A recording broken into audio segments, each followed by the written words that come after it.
this evening with where I wanted to go.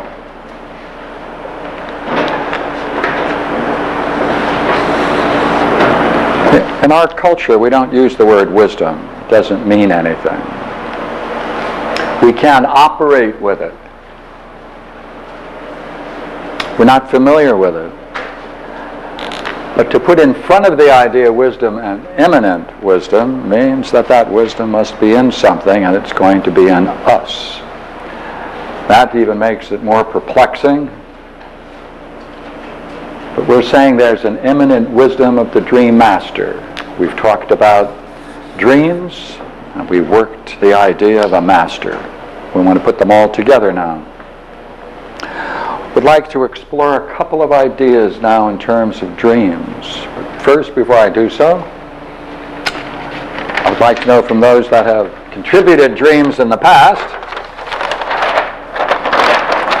what they found later reflecting on their dreams. Juan? I found it real peculiar that I kept ignoring that one side of the right side. The left side.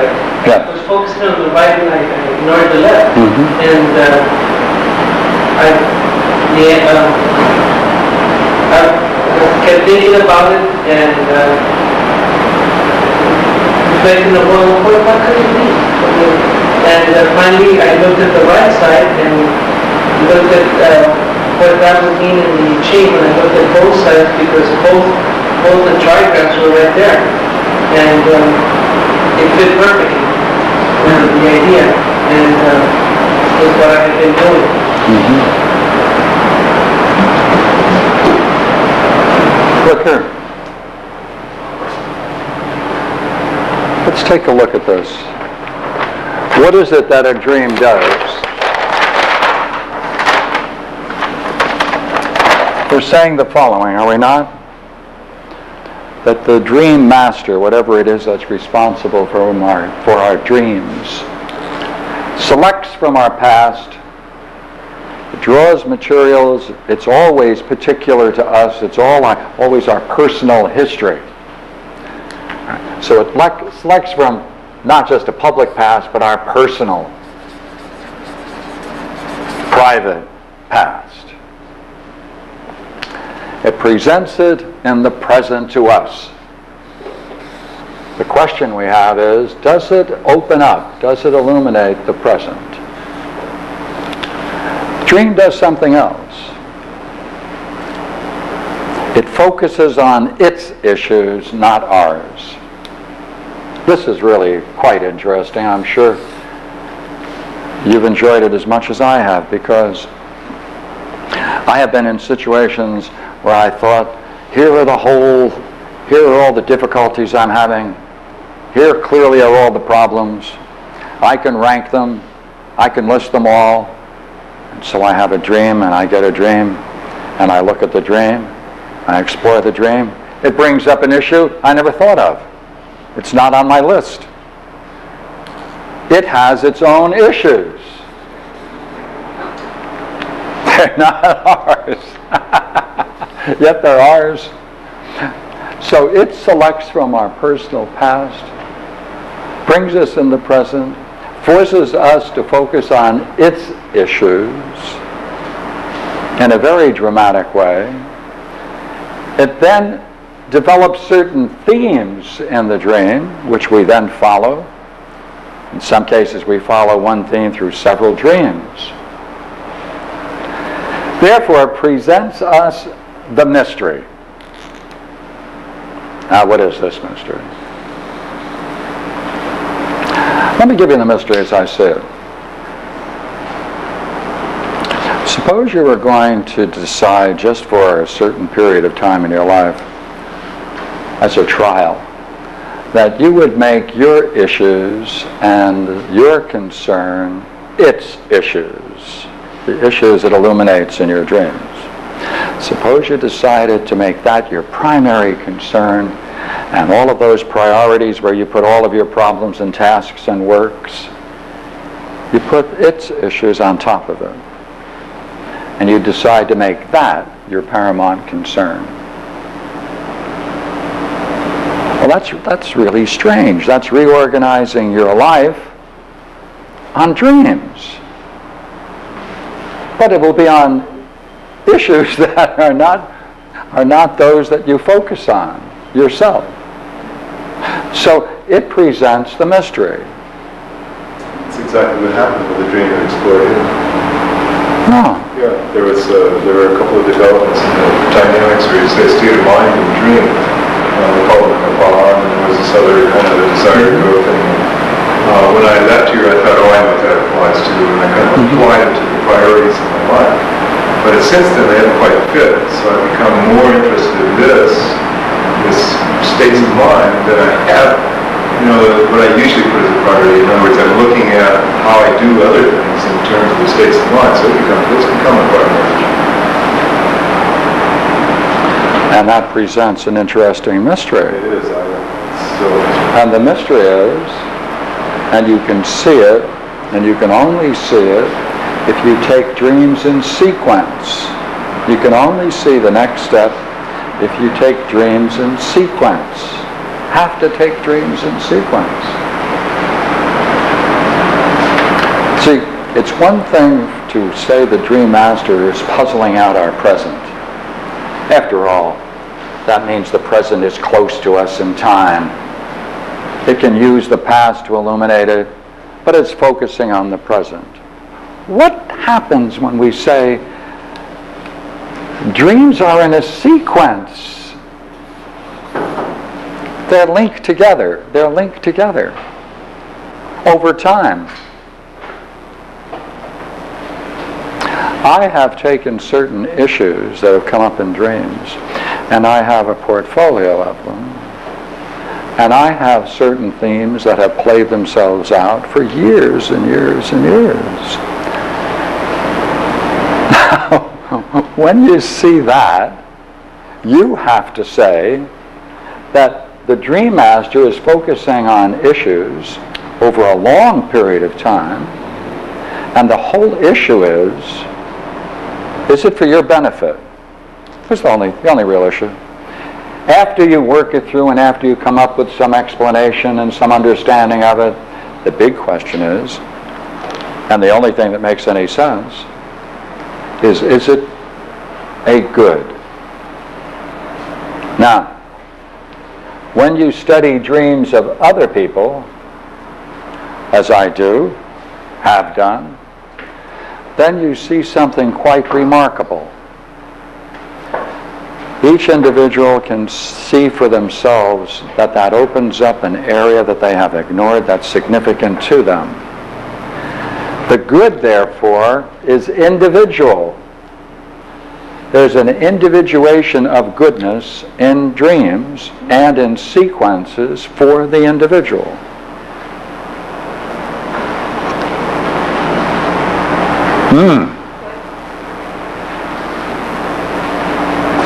So that the particular good that's being sought in one person is not the same good as found in another, though they all may fit under the general category of goods. Therefore, there's something in the dream master that's particularly attentive to you and your individuation. It's not a generalized good.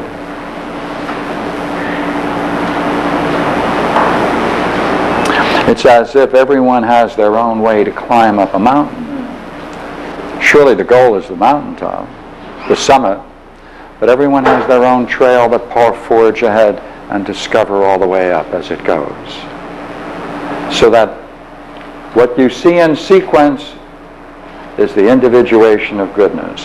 That's quite remarkable. It's not impersonal. It doesn't deal in general with drives. It doesn't deal with instincts. It deals with you and your own particular good, your own particular goodness it seeks to unfold. Now let's look at something else. If that's the case,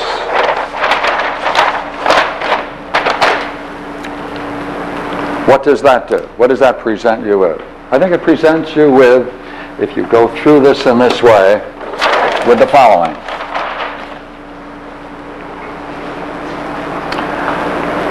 You're involved, therefore, when you're in dream analysis, as we've been playing now for several weeks, There comes a point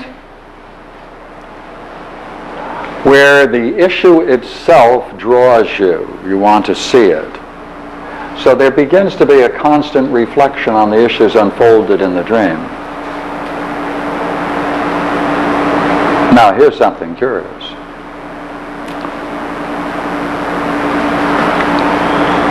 When you're working on a dream, you're turning to the dream. You're focusing on the dream. Look here. Look what this means. Here you are. All right? And now you have to pull together the dream out of its various parts. You have to link them together.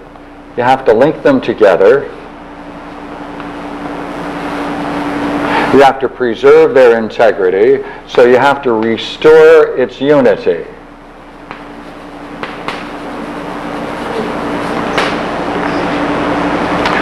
You're focusing on the dream. You're returning to the source. You're returning to the source of the dream. You're returning to the source of the artwork of the master. You're engaged in it. What you're trying to do then is, now here's something rather curious. As you're doing this, you're restoring its unity.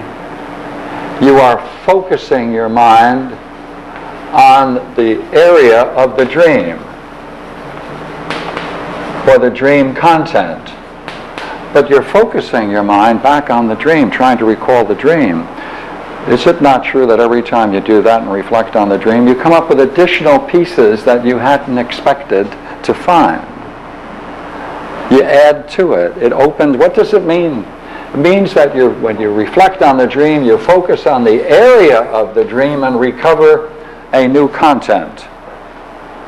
It's as if, even though you're not in the dream and you thought you understood it and you had all the pieces, by reflecting on it, you're, as it were, focusing on it, and then you discover pieces you hadn't even realized were in it and yet are contributory to its meaning and therefore important. That's reflecting a reversion on the origin of the dream. As you're doing that, you're going through several interesting processes we can talk about. If, as you're focusing on the dream and you get these additional pieces and you begin to see the theme emerge,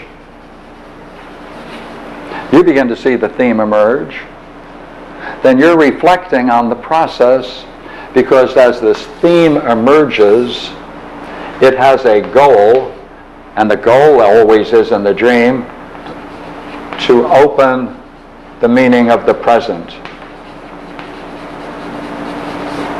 Right, to open up the meaning for you, to show you the meaning. So what we're doing now is we're adding something to dream analysis. We want to see whether we can understand the very process of the dream construction. We want to see whether we can get an insight into whatever it is that's doing the dreaming. What is it that's doing the dreaming? What produces it? We also want to see whether we can reflect on the dream itself. Now, as we're reflecting on this process, and we're beginning to see that we're open to meaning, that means if it's in sequence, that meaning emerges. The meaning itself emerges. Not only did the theme emerge, but a meaning emerges. That means it's capable of greater and greater degrees of perfection. Means it's an artwork, it's a crafting on the level of meaning.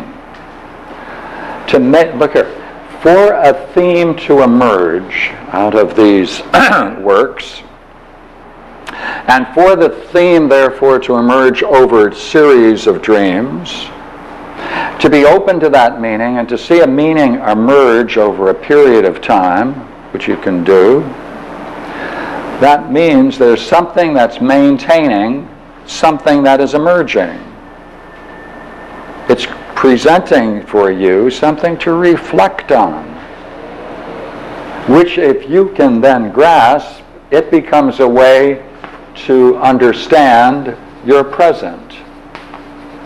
Now I want to use a word to represent that. That's the idea of to measure. Because if you have something you can use to understand something with, that's a measure.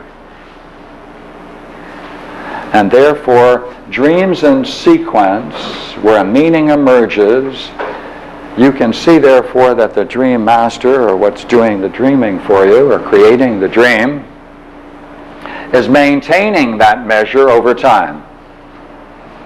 It maintains it. There's something intelligible. It maintains it. To the degree that this is a significant issue that emerges, which you hadn't anticipated, then not only does it maintain that measure over time, it preserves it, or conserves the perfecting. It means there's something in there that is directed, that is concerned, that's carrying the theme from series to series. Therefore, there's something in the dream master that conserves the perfecting process of series of dreams, linking them together. Now, remember we said, as you said a short while ago, sir, Bill, you said that as you saw the focus of the dream and you saw the issue that came up, you then were able to say that's significant. Wait a minute. The more you say it's significant, the more you say you hadn't anticipated, the more it's capable of showing you a part of yourself that you hadn't anticipated, the more you now have to make a curious judgment. How significant is that dream? How significant is the issue it brings up? To the degree that it is more significant than the list of things you thought were important, therefore it means dreams are grounded on the superior. It's grounded on things more superior than you have been able to consider, that you have been able to discover.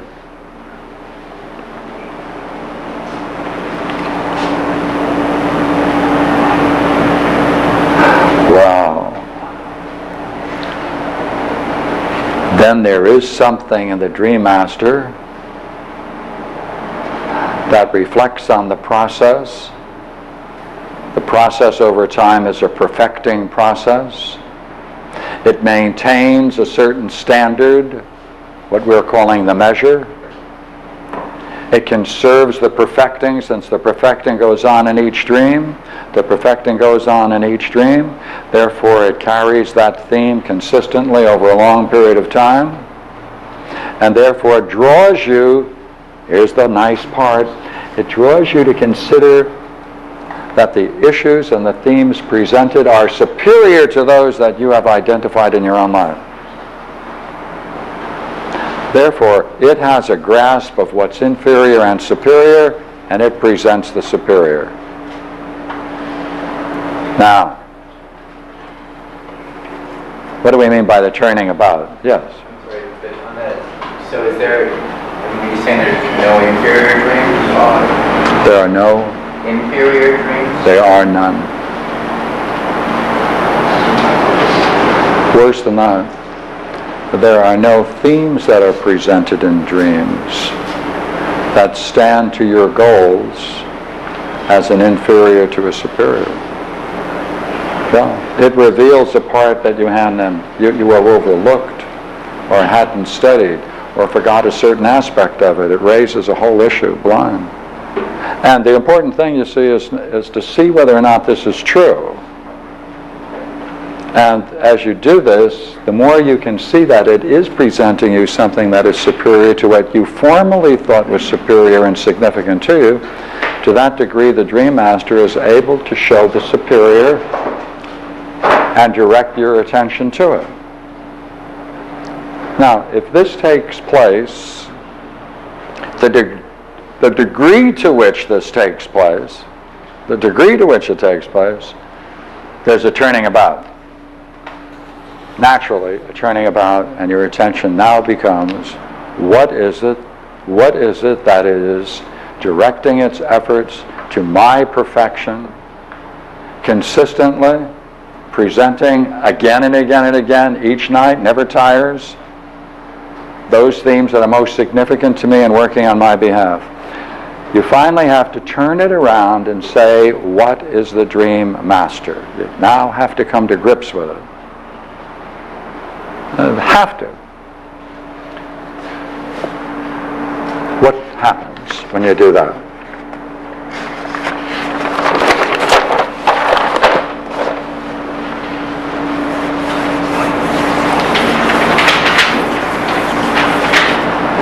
Without the dream, without working on dreams, without being working on dreams, then you're alone with your problems. You're only able to identify a certain set. You're able to identify a set, and a higher set you're going to be ignorant of.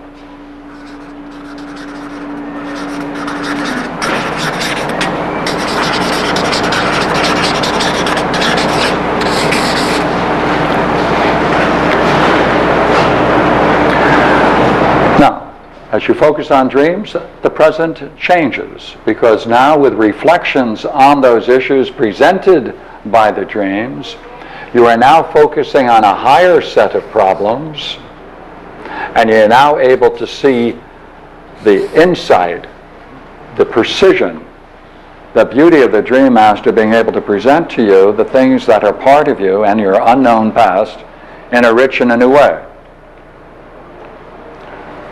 Now we come to the Dream Master. What does that mean? What does it mean? Let's see whether we can build it.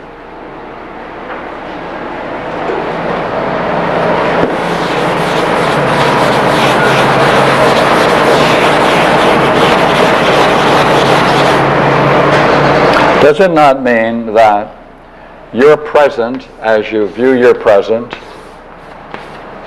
you're able to identify a certain set of concerns?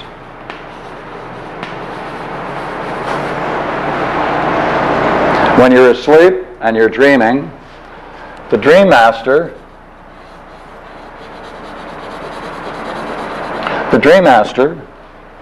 is able to be aware of this set and finds another set more significant. Let us call these A, B, and C. A, B, and C have links with your past.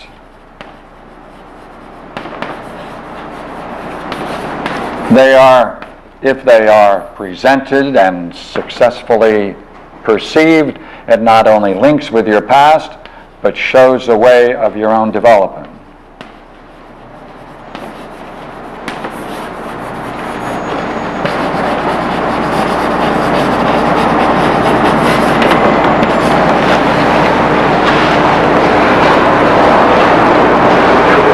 Now, that means when you are aware today of your life, you can see a whole set of concerns. You're easily able to identify them. We can list them here, whatever they are. You can talk about them. The Dream Master is going to focus on another set. Therefore, you either, when you go to sleep, pass that information on a platter to the Dream Master, or the Dream Master is awake in your waking world. There is something in you that's aware of your present, sees what you're ignoring, and it's essentially ignoring. It's not a good and bad game. Then can take these elements that you've ignored, contrast them with what's going on in your present, use your past to illuminate the fact that they are tied together in meaningful wholes, and present you in a very dramatic and simple form in the dream, and highlight the issues that you've ignored. That's the Dream Master.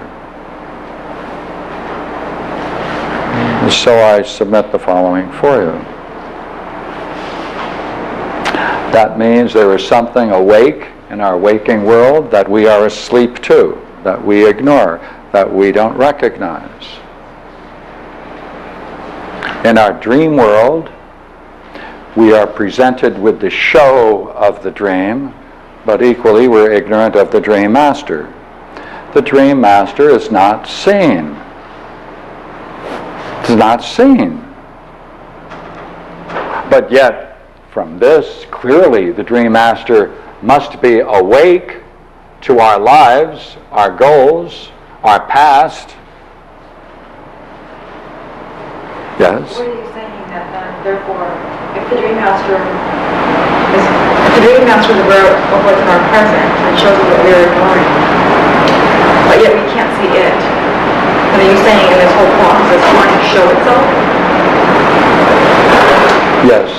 By reflecting on it, though we don't experience it directly, we can learn about the dream master. It's trying to show. That's right. That's what we're doing. Show what we're ignorant. We're looking at the footsteps or the footprints of the dream master, as it were. That's right. Now look, that means then, right now, there is something masterful that sees, that is always seeing, that sees your present, is concerned for the issues in your life, can present them in this way, and specifically for you to achieve your own particular goodness. I mean, it means that right now, it's awake to what you're doing. If you're being here and you have a particularly interesting problem, let's assume you do, and for one reason or the other you only see a part of it, which is why it's a problem. If you saw all of it, it wouldn't be a problem. So right now, there's something puzzle about you being here, let us say. So you're not clear about that. It's only natural. That means then you're aware of a certain part of the process. The dream master is aware of the entire. Knows the particular problem you're having now is identical in form to something that you faced in your past again and again. It's going to take that material and give it to you tonight. If, and to the degree to which, any particular issue emerges tonight that's significant. Let's see if we can add to it so we can get it even more significant. Because the degree to which you can appreciate and understand the dream master, your dreams are going to change. Is that a curious hypothesis? The degree to which you're knowledgeable about the dream master means then that your dreams are going to change in a very interesting and creative way. But look here. So right now there is something that is seeing, and you can't see it.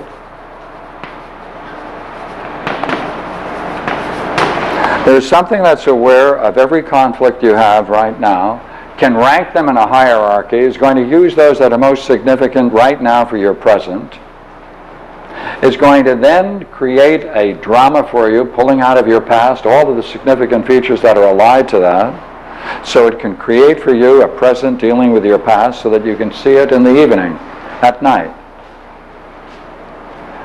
Now, you can't see it, therefore you are going to develop a growing awareness of the dream master, yet it's without a second. You're not able to perceive that there's something within you that is doing all this seeing. Yet without being aware of the second, the seeing, right? Without a second, yet it's present before the seeing.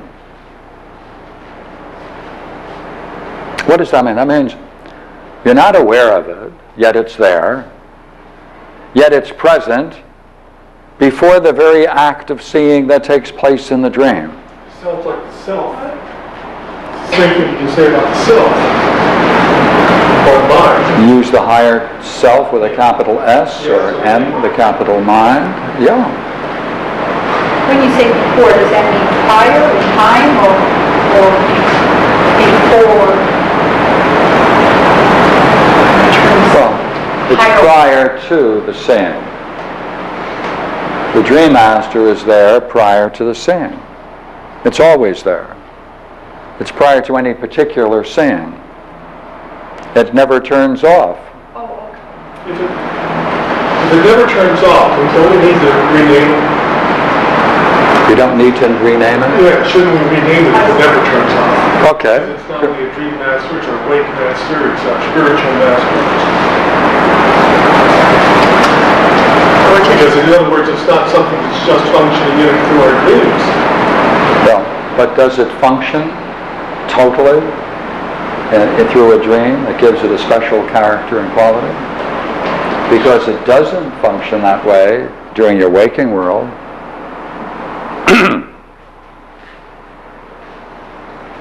About deja vu? When you have deja vu? Yeah, that takes place.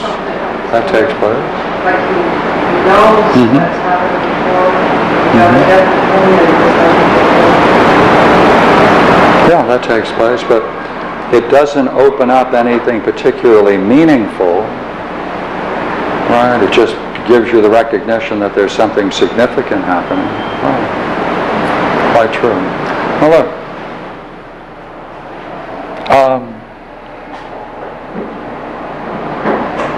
let me see if I can now add to it.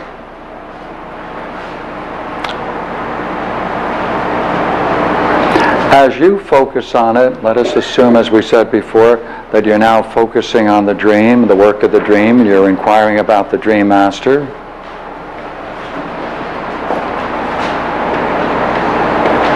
To the degree then that you focus on its issues and you learn the themes that it's presenting and the way in which it is functioning, would you not agree what you're beginning to do then? It's consider that what it is presenting to you has a higher priority than you previously had given it. It also, the themes it presents, you're beginning to see may have a higher priority than the ideas you thought were significant. Would you agree as this process goes on, you're now going to focus more on the dream master and the fact that it's presenting things of great significance to you? Then your concerns are the same as the dream master. You're learning to understand the dream master through the dreams, and to that degree you're learning its language, you're learning the way in which it communicates. You're now being able to focus in a similar way on the things it considers significant. Therefore, would you not agree you're being driven to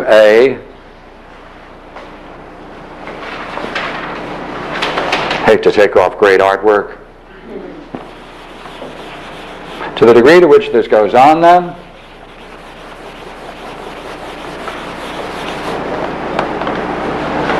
its concerns become more primary.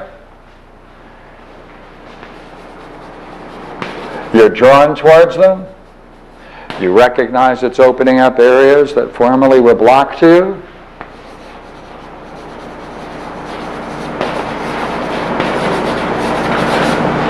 You're seeing that in a sequence. There's something within you that is vastly intelligible, intelligent, and that is focusing for your particular good.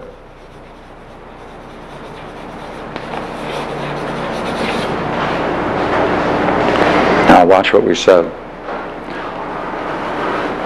To the degree then that you're focusing on these concerns, you're now beginning to consider these as more primary.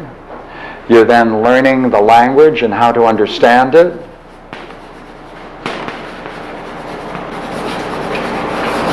You're seeing an analogy between the dream and your life, because that's what understanding is. So you're focusing on the tool of analogy.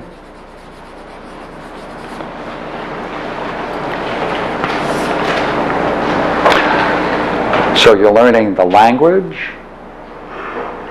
You're learning how to set up analogies in your thinking and be able to see how your past relates to the present. You're able to focus more on its primary concerns that formerly were blocked for you. Put it together.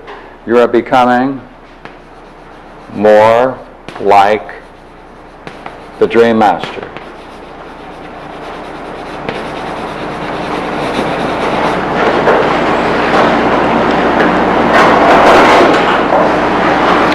Therefore, there's a turning about, and you're becoming more like the Dream Master, even though you never made the statement that you were going to be like the Dream Master. You're becoming more like the Dream Master. learning the language, learning how it functions, learning. Matter of fact, you should be able to create a dream you never had. Right, yeah. You should be able to create a dream you never had. Under one condition, right? That to the degree to which this process goes on, you'll be able to see certain themes become apparent. You'll be now aware of the fact that certain things you've overlooked, and it's adding new pieces to the things you've overlooked. And therefore, you should be able to create a dream, even though you never had it. In the other sense of the word dream, like a vision, Yeah. And you're creating personal dream. a personal dream. That's called speculation on dreams.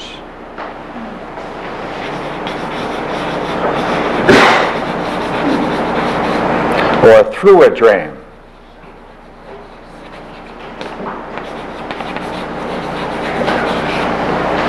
So you're becoming more like the dream master than you're becoming in that degree. Seeing like the dream master, learning the language, thinking like the dream master. You're becoming, therefore, like a dream master. Except your dreams are occurring in the physical plane, in the social arena. Whereas the dream master's creative message is occurring within your psyche. Of course, that's right. Say more. Although it's harmonizing the Yeah. greater arena. Okay, now, let's see whether we can now give it something. Let's give it something to do. You can give it something to do.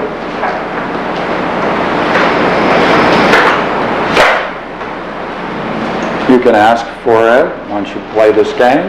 You can give it a problem. You can give it your problem. It's aware of your problem. You can give your understanding of your problem. To the degree that you're willing to do that, it will give you back your problem as it understands it, since that's what it does all the time. Right? Nothing new. What is it doing? You can concern yourself about your life, areas of your concern. You can dwell on it, reflect upon it, and you can offer it to the dream master to create a dream to explore. That is to say, now, you can enter into a kind of dialogue.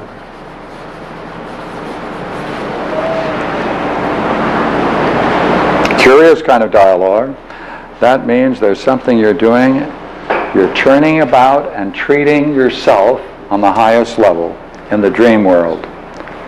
Let's see if we can go another step now. I think we're clear on this. Okay, here's where you go. You first have to create the dialogue with yourself. You first have to create the dialogue with yourself. You have to tell yourself, as you understand your problems or the issues that you're facing, you have to talk to yourself about it. An active interior dialogue. You have to fill it with intensity because it's your life, and therefore you can therefore through this highlight it. The degree to which you highlight it and show a concern for it, it's going to become part of things in your life that are important to you without any manipulation, naturally. Since it's going to be a concern in your life, your dream master is going to deal with it naturally, and you know it will, and therefore an interior dialogue sets up the condition for highlighting what you think is significant in your life, and your dream is going to pick that up and it's going to tell you whether you're right or wrong. Better than that, it's going to point out where you're off. What does it presuppose? An interior dialogue. Now, Could you give a little more on what you mean by the interior dialogue? how do you get it? You already have the material for it. Take whatever, let us assume now, that this is a dream, this is a dream, and this is a dream. Through it, you can recognize themes. You can see there are certain images that are highlighted that reappear in a variety of ways. So you can see connecting themes between dreams.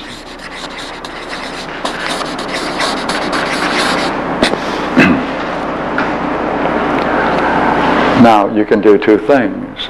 You can talk to someone else about these. You can talk to someone else about them. You can discuss them.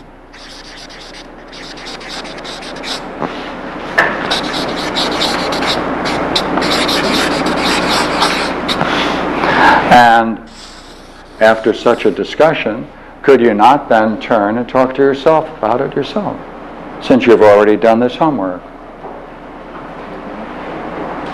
Just as you were talking about it a short while ago, and you mentioned it before, would you not agree you were reflecting upon it yourself? What would happen if you treat it systematically as a dialogue?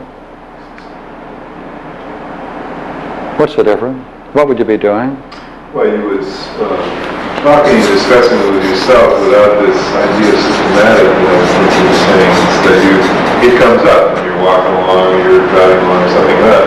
When you say systematic, you would sit down to do it. It's like you would sit on a pillow and say something. You would sit down to do it, and you would attempt to stay on it. You'd ask questions about it, so I don't know how much further I can say about it. That's what it means when you say systematic. But you're giving it intention. That's right. Well, giving it Giving it attention. Rather than You're just giving having it concern. Yeah. You're giving it concern. It becomes an object of contemplation. And you're acknowledging its importance. You're acknowledging its importance. So if it is going to come out for you, it's more likely to come out if you recognize that you acknowledge its divinity. And then you're working, then you're a co-worker with the Dream Master. You're a co-worker with the Dream Master. Look, you're a co-worker, aren't you? You're understanding it, you're working along with it, you're talking about it, you're reflecting on it, meditating on it.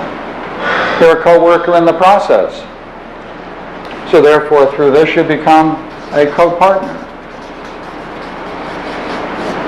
in your own development. That means likeness becomes more heightened.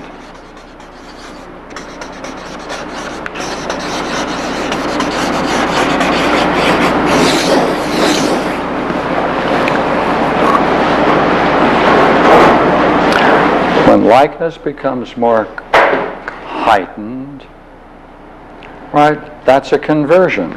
That's a conversion. That's a turning about. That's a conversion. That's a perfecting. That's being guided, and taking a role in the guidance. Being concerned about the concerned one. You're being concerned about the concerned one. Therefore, you are now entering in as a co-partner.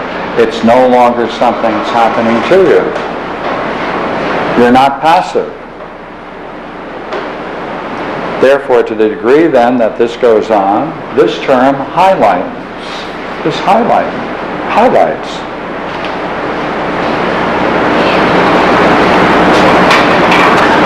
And would you not agree? What is being highlighted is the thing you are becoming like is the Dream Master. So therefore, it becomes the model. You become the copy.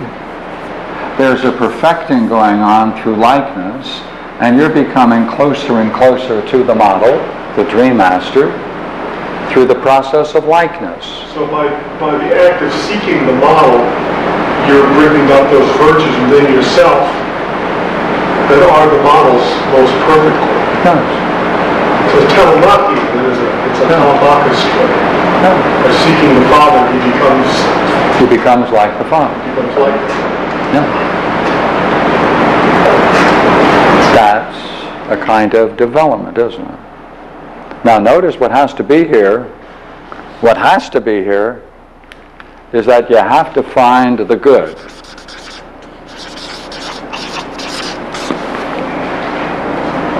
You have to find that it's a good. You have to find that it's a good for you. Right? You have to find this. You have to find it, you have to recognize it, and you have to then name it. Say it. Because without that recognition, without putting the name on it, that means an unwillingness to admit something very significant. That's what I want to understand. What is that unwillingness? Well, do you have a dream? No. Oh, we could take a look at it.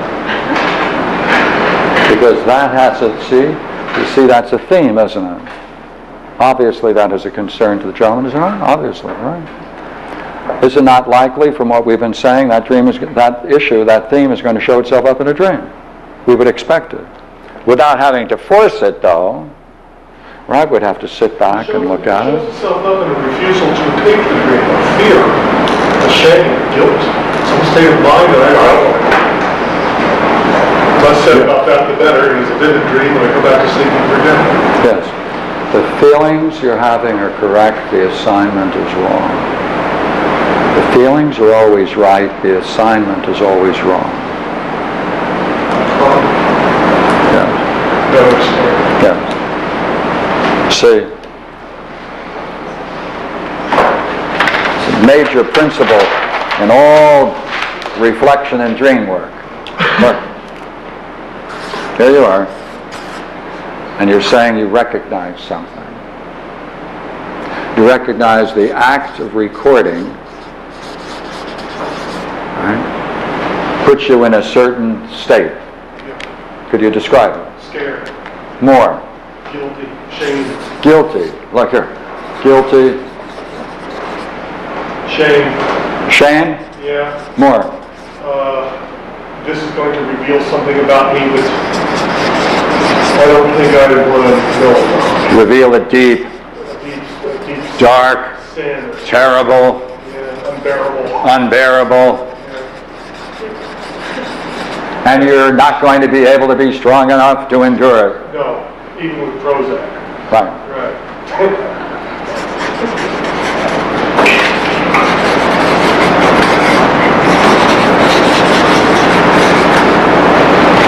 The feelings are right, the assignment is wrong. Oh, you think they might be my mother's? These feelings are what happens when you decide to make this kind of a decision. Say, what would it mean for you to make that kind of a decision? What would it mean?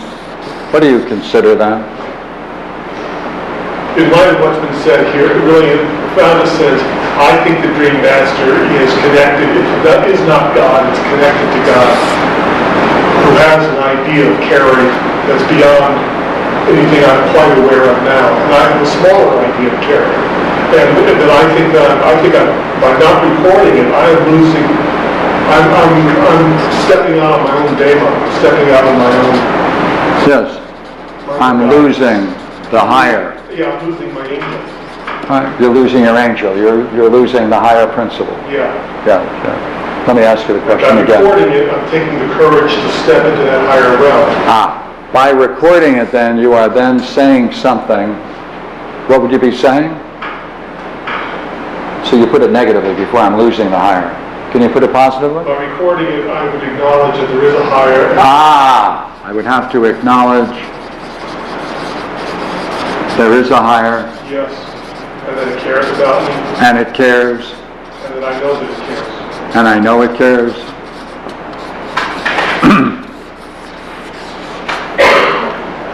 See, this is a view about reality. Yeah. This is a view about the nature of reality. And to accept it and act on it generates this state, doesn't it? How important would that mean that you are to act on it, to acknowledge there is a higher something imminently cares, and you know it cares.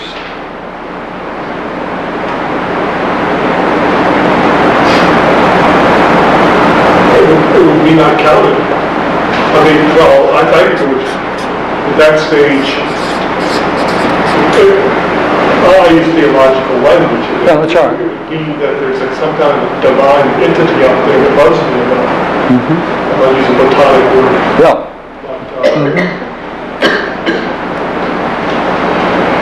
Cares and loves. Yeah. But I'm here for some reason. And the universe considers it important enough to talk to me. And the reason you're here? Don't know yet. Well, sure you do, from what we're doing. Your own individual good is the preeminent concern of yourself, your higher self. Yeah, my highest good. Yeah. My divine good. Yeah. Okay, there you are in the morning. So the dream came on. He has to reach over there and turn the switch, and this state comes in. The state is true, that the assignment is wrong. What do you mean by this? Okay.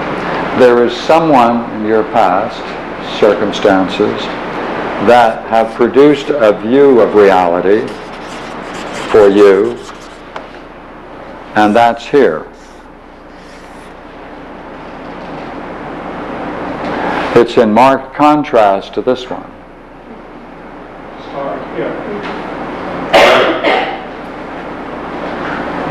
Want to give some details?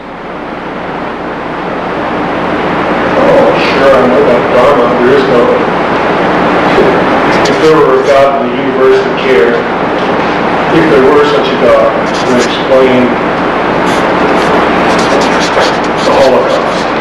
The misery, the pain, the suffering. My great-grandmother's name is Lighter. German for to suffer. Lighter to suffer. Look, having this view of reality is a way of crafting a person. Crafting them. It makes something of a person. It gives them a certain identity, a way of relating. That's what they crafted. Whoever crafts your vision of reality is crafting you. Yeah. Now, therefore, in general, see whether or not we can push this. Look here, in general then, whenever you're challenging this most fundamentally, as you did early in your life, they had to do something to preserve this. Because without this, they would lose their image of themselves. How do these fit?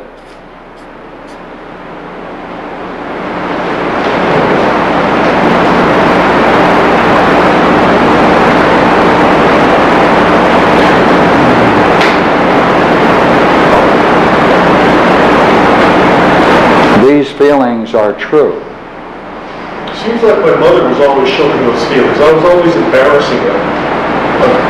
She was always pinching me under the table and pulling me shut. And that's common. When you were doing what? Saying what I felt. When you were revealing something about yourself. Yeah, or about the family. Or about the family. Look here. Then this comes up when you are, right, when you reveal something personal, important about yourself or the family. Right. Is that right? Yeah. And now if you have this dream, what do you think may emerge? It's going to be something, something personal about yourself and your family and your teaching. And this is what, come on, this is My mother's face it's good. When you Sitting around the table, talking with my aunt, or in public, revealing, just talking, and all of a sudden I get a kick in the shin. Do that. So look here.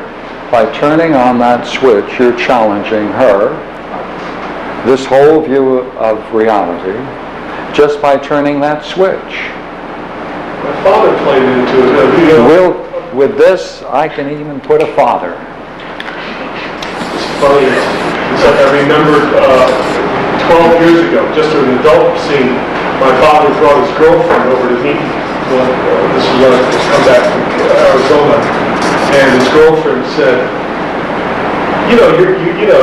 Sydney told me that I should take what you say with a grain of salt because you just say the craziest things. He said, nothing you said was crazy. I think you're interesting. And I go, oh.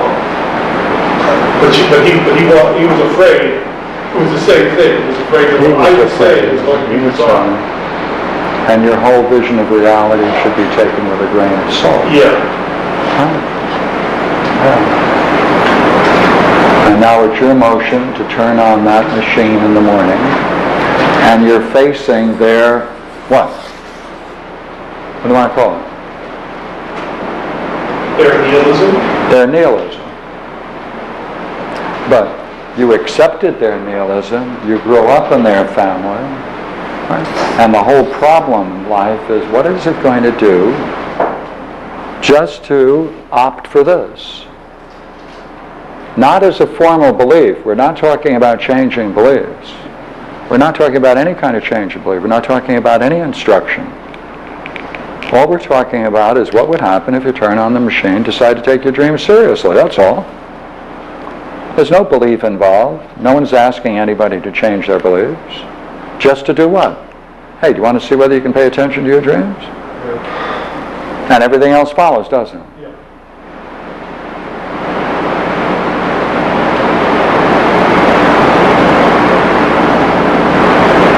I mean, that's my study. No, you see, the feelings are true. Okay. But you assign it to the fear of opening up this state. Mm-hmm. Which is what I wanted to. Yeah. But you think you're going to have to face this in opening up this dream. Mm-hmm. No. No. That's their reaction to your turning on the machine. It's not yours. You've assigned it to the dread that you may encounter when you listen to what you're putting on the machine. Yeah. You are assigning it to the event of turning the machine on and the consequences of it. You are going to feel guilty, shame, da-da-da-da-da-da. In one sense, it's true for leaving the family belief. For in that act, you're making a decisive psychic act of great significance. Just.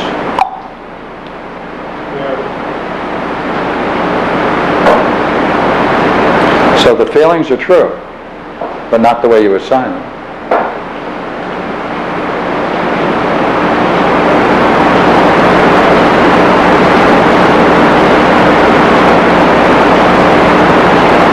And there's a great struggle, isn't it?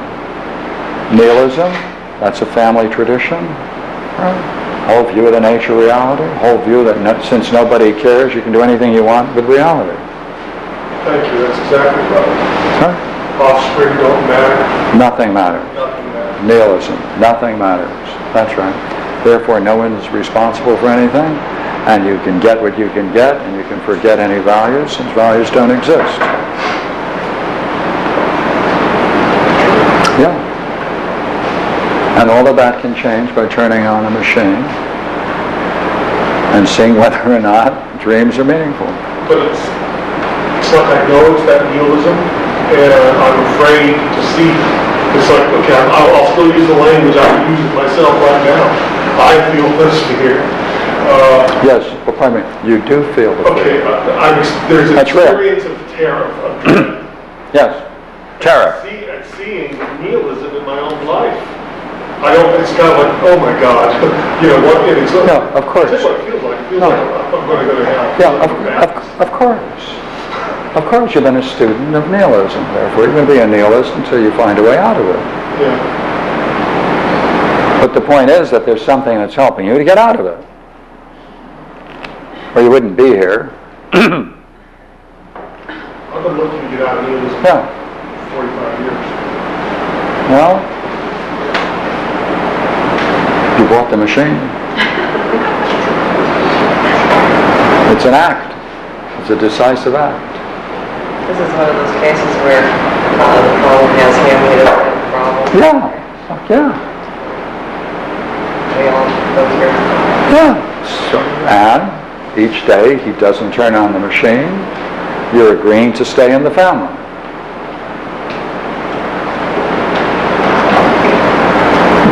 You're agreeing to preserve the teachings of the family. What's constant is an evolution of my own dream, my own vision for my own life. Oh, of course. Minor prize. This constant be a destiny. Okay, now we're going to go back. Easy for you to say, Brian. No. So it's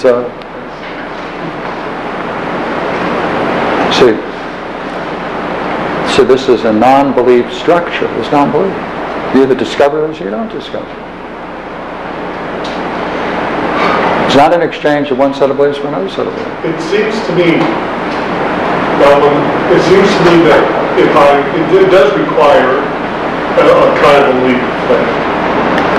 Because at some point I've got to say, I believe that what I'm going to get by putting on this recording is better than what I'm going to get by denying or not listening to myself. I mean, I have to have this confidence. No. Do it. No?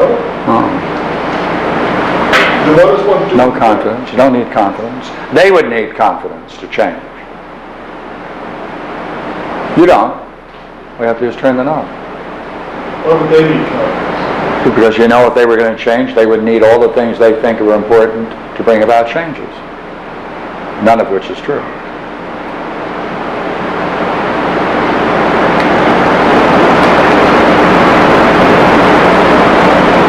All you want to do is see what you get when you get a dream.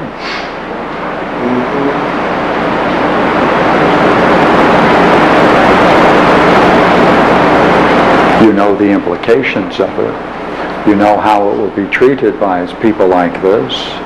You know what that's going to do. Now they're going to take your whole life with a pound of salt. So,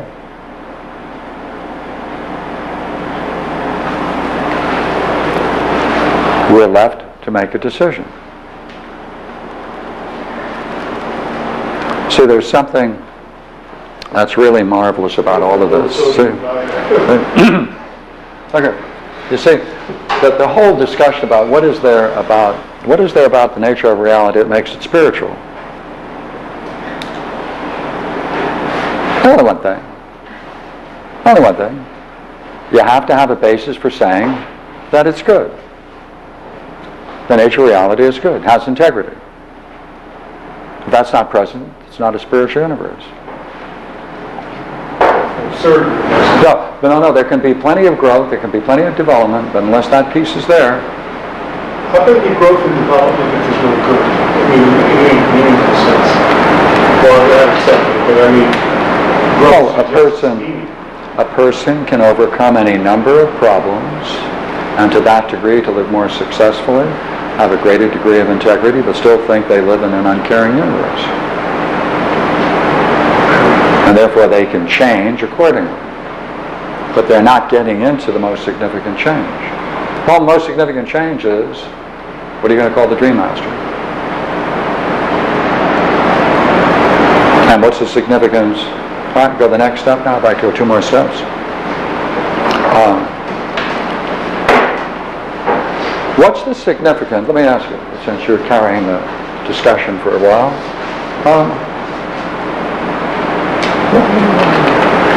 What does it mean for you to say there's a Dream Master?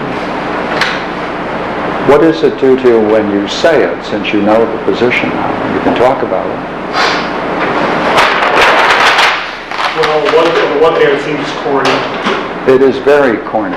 Okay, and I can see where there's a kind of but what's on the deepest level for me, what it does is it makes me feel like there is a caring entity. I call it an angel, I like that term. There's a daemon or an angel. There's something that cares about caring. And not at a superficial level, but at a level that goes beyond lives and goes beyond a lot of stuff. And seems to have all the intelligence.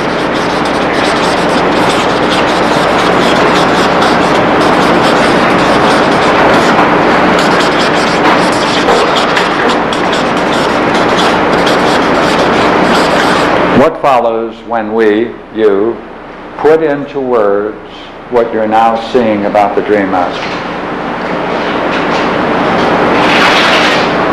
I'm filled with love.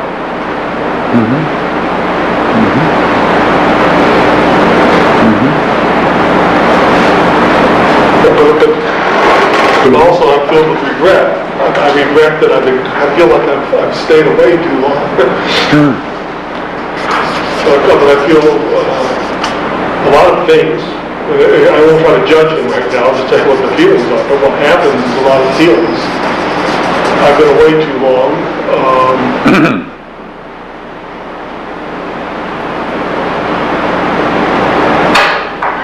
I've done damage.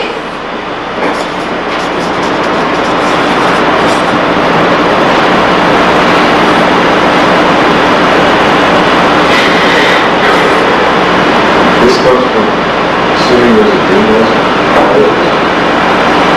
But there is a God. There's a higher intelligence in this universe, and it's not just a computer-like intelligence. It's a higher intelligence that has something good. It's good. That has to be there if there's a dream master. For me, I mean, it will lead me right to that. Because what does it take for something to do what the Dream Master does? What must the Dream Master have going for itself in order to pull that one off? And why? That's the other. And that's why. It must have great benevolence. By putting it into words now, what you're saying is not only this, but you now want to see what kind of universe is this in which a Dream Master functions the way in which it does. Yes. Right? What kind of universe am I in?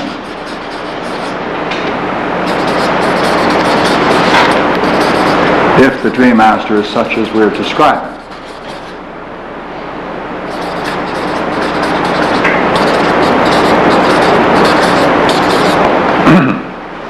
Yeah, that's right. What kind of universe is it? The Dream Master exists. But you know what? Isn't it interesting that every single person has a Dream Master? It's not just for people in Brooklyn. Individual Dream Masters? Pardon me? Individual Dream Masters? Well, a Dream Master. Individual concern for each individual. Everywhere. Over time.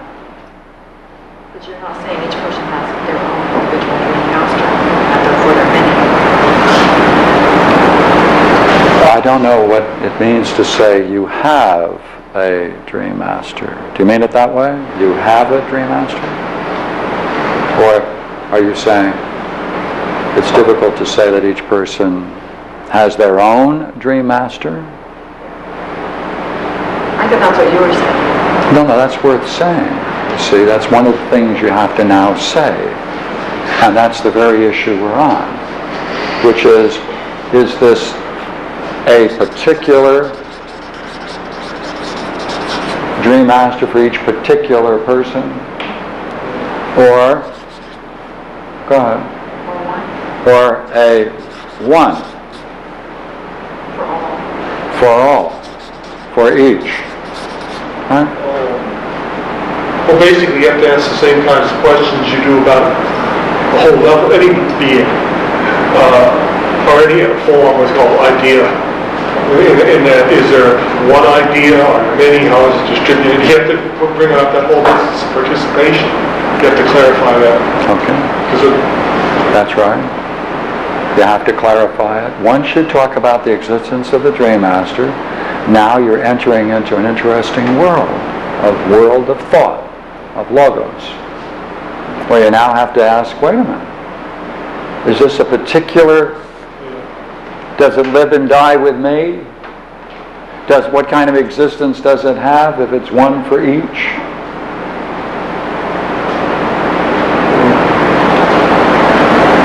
How does this fit in with any kind of intelligence in the universe? What rank does it have?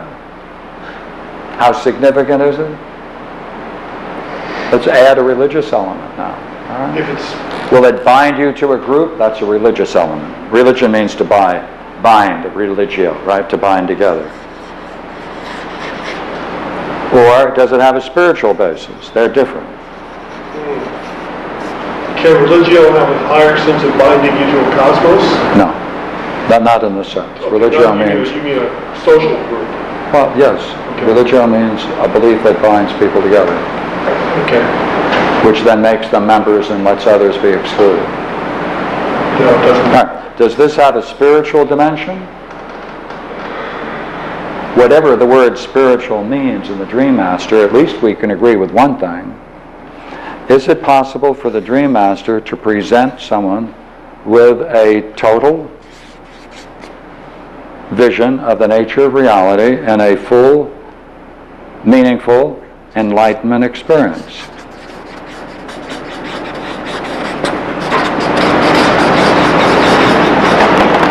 Can people have an enlightenment experience in dream? That's right. Since they admit enlightenment experiences, as you know, admit of a certain range and degrees from the ox-rating pictures and other things. On the most profound level, not on the lower levels, if you can rank enlightenment experiences, and if dreams are capable of offering those to us, do they appear on the upper end or the lower end? What would follow if they appear throughout? Have you ever had dreams? I think I've had dreams where I felt super awake. It didn't feel, it had a different quality. I mean, it felt super real. I mean, far more real than anything in my waking life. I've had a couple of those dreams in my life. Yeah. I'd say in that arena, the enlightenment was a higher order of reality. If we could say then that it offers this range of experience, the spiritual dimension, now we then have to talk about the Dream Master, do we not? And say, what is the upper reach of the Dream Master? You'd say the upper reach includes the full range of enlightenment experiences. Now, wait a minute. Look here. Does that mean, let us go one more step. Would you agree when you're talking about enlightenment experiences, that means necessarily you are going beyond the personal? Beyond the boundary of the personal?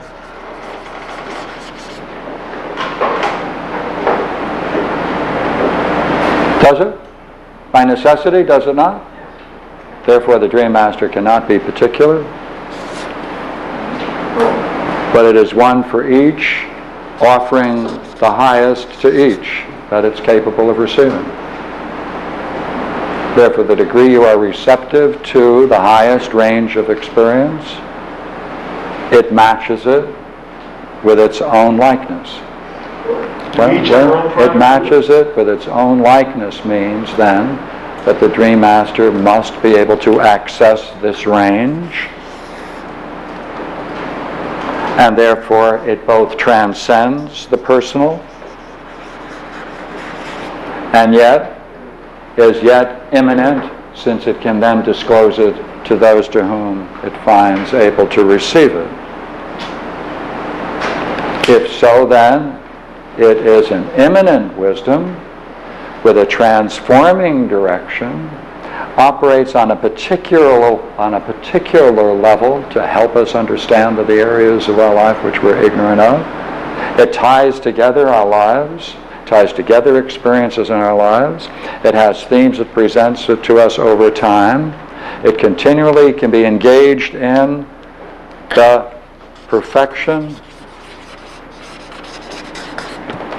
of man and maintains that perfection, can turn man about, can convert him, and therefore it can function on the highest level.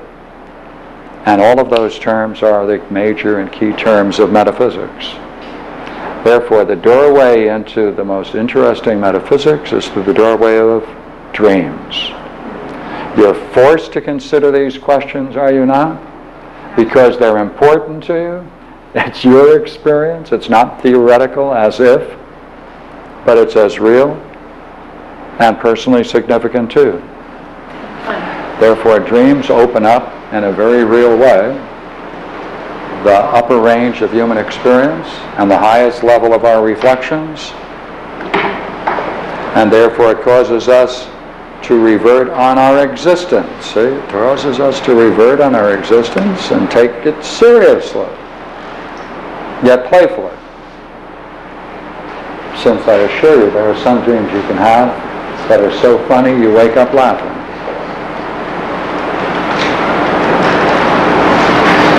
And I've had them. So, let me take a break for a moment and ask you, is that a hand? No. So,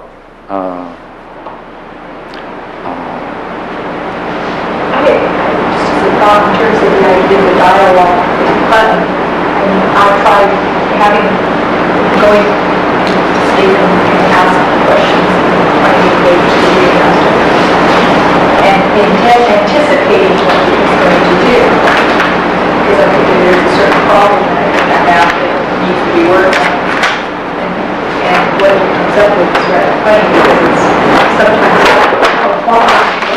it's what? I didn't hear that. it's not what I wanted to look at or something else. That's right. Absolutely. In that sense, it creates a kind of playful and sort of fun aspect of it. He's not going to this, he's not getting control.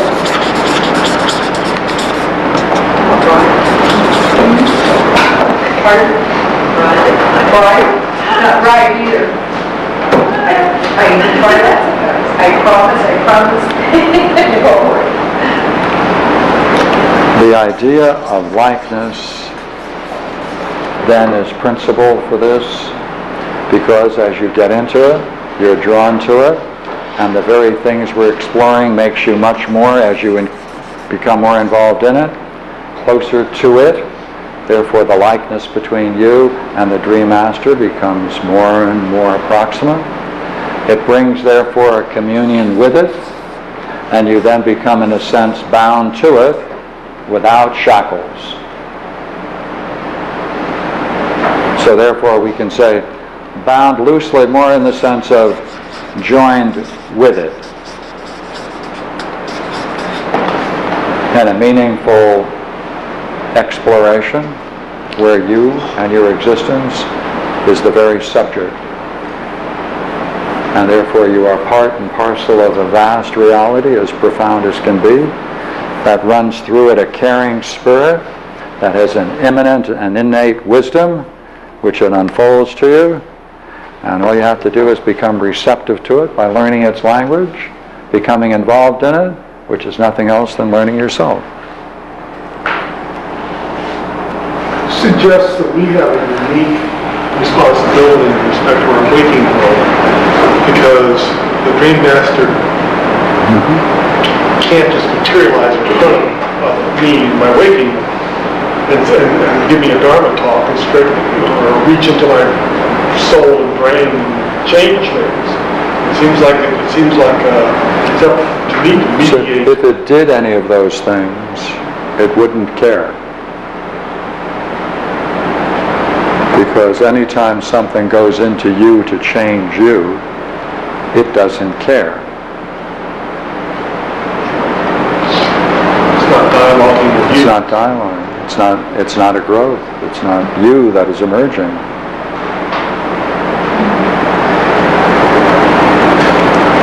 I'm going to get a cup of tea for a minute. I'm running out of fluids at the moment. So let's come back and have a cup of further talk. Yes. But what is man then? If this process goes on, we become more like the Dream Master.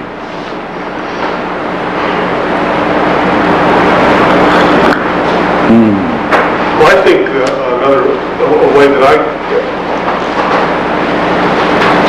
ask that question is, what is man if the Dream Master doesn't intrude on our ignorance? I mean, doesn't intrude. I mean, it gives us an opportunity with enough work. Do we really have to pass through, as it were, an initiation to get to the Dream Master? We have to know rationality. We only have to understand analogy. You have to understand a lot to get to the point where we can dialogue with the Dream Master. But you don't have to learn analogy. That's natural to man. Yeah, it's natural. But but it's interesting that there's these divine forces in the universe don't change us from outside. They give us an opportunity for our own internal nature to choose and to change. That's an interesting view. I mean, what is man such that it's worthy of that much respect? That's right. It's not imposing. See, it's not imposing. It's emerging. Yeah, it's an emergent. See, the Judeo-Christian system is imposing. This is an emergent wisdom. Joining, co-sponsor, co-partner. It's like a lot of dream interpretations are imposing. They have a theory which should be there and they impose it on. That's right. A lot of books I looked at say that. Here's the system. Find the symbol, the first better system, look up the glossary, and this is what you're dreaming. Nearly all dream work in the modern world rests upon one word, which maybe sometime we can talk about, and it's this word.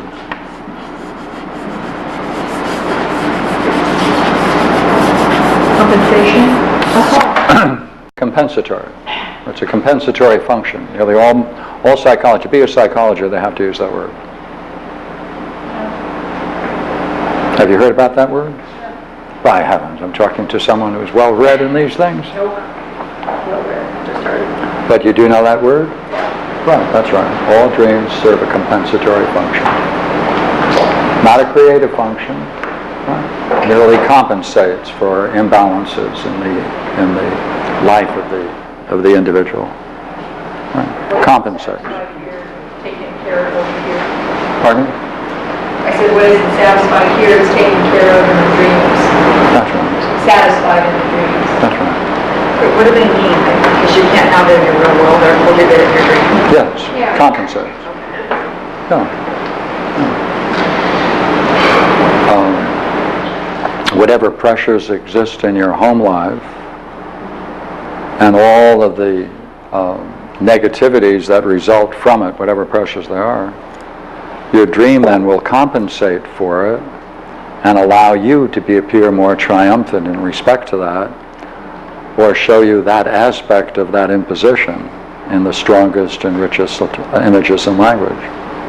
So it's compensating. Right. Hi. So why would you not remember your dreams? Oh, that's normal. I mean, That's normal. That's just a matter of focus. Yeah.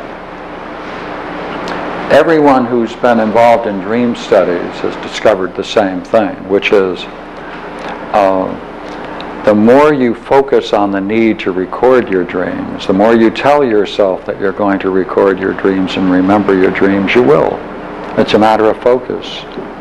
If you make sure you go to bed every night with a tape recorder under your pillow and pay for it, don't borrow it, invest something in it, right? The more you tell yourself before you go to sleep that you're going to dream, you're going to wake up as soon as you have a dream over a period of time, that's precisely what will happen.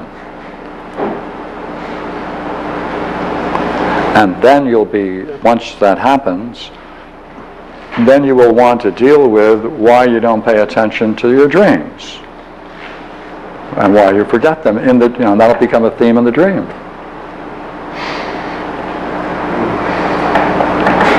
But that's normal. As you probably know, there are many interesting UCLA dream studies where they have people that come in and they wire them in a special way so they can determine whether or not a person has any dreams or not by the way in which the eyes behave, because in a dream you're seeing images and therefore your eye moves even though your eyes are closed, rapid eye movements. So they can put electronic gadgetry on people when they're asleep, and when their eyes move in a certain way, in a certain rhythmical way, they know the person is dreaming. So they had many subjects in the UCLA dream study where the subjects reported they had never dreamt in 10 years or 20 years, etc. And as soon as their rapid eye movements were indicated by this machinery, they'd wake them up and tell them, just talk about anything that's on your mind. And sure enough, what would come out would be dreams. So everybody dreams, is the conclusion. They take place on the average every 90 minutes. You have more than one. When people think they have dreams with different themes in the same dream, it's really different dreams over a period of time, and they link them together in the morning and call them different stages in a dream, or divisions. So many of the studies I read say that REM comes in after some ungodly length of time, 40 minutes, 90 minutes, I'm not sure which. But the dream I had in here, that I explored here, I got the whole dream in a 20-minute quick cat nap. Sure. So this idea about taking a long time to get a dream, I don't think that's... No, they say that they occur every 90 minutes, within a 90-minute period. Oh, Not that you have to wait 90 minutes for it. Read that wrong. No. Like if you continued that nap 90 minutes later, you'd have another one at least. No. That's a theory, and I don't... because I've wakened, had a dream, taped it, and gone back to sleep and noticed the time, and 20 minutes later had a dream as well. Yeah, okay. Yeah, I'm sure. Yeah. And see, wherever there is a study that has empirical data, I pay attention to it, but I'm not bound by it. Right. Well, how could they know? Maybe there are dreams that are already in. Yeah, special dreams, REM dreams. That's right. That's absolutely right. Yeah, it could be. Like some people have dreams where it's auditory rather than visual. But it's an interesting point. I mean, it's just like if whatever it is functioning as a dream master for our well-being, how can you go 10 years without noticing a dream or writing one down? I mean, in other words, there has to be some kind of orientation. There has to be some kind of orientation occurring in the waking state before this providence can be received in the dreams. And then what causes that orientation? The best thing to do when you study people is to sit down one afternoon, you have nothing to do, and get a nice tablet in front of you, and write on the tablet all the things that you think that will never happen with people. To people, among people, around people, all the things you think is so, whatever it is, so absurd, would never occur. Then figure it's taking place somewhere around 50 miles of your home.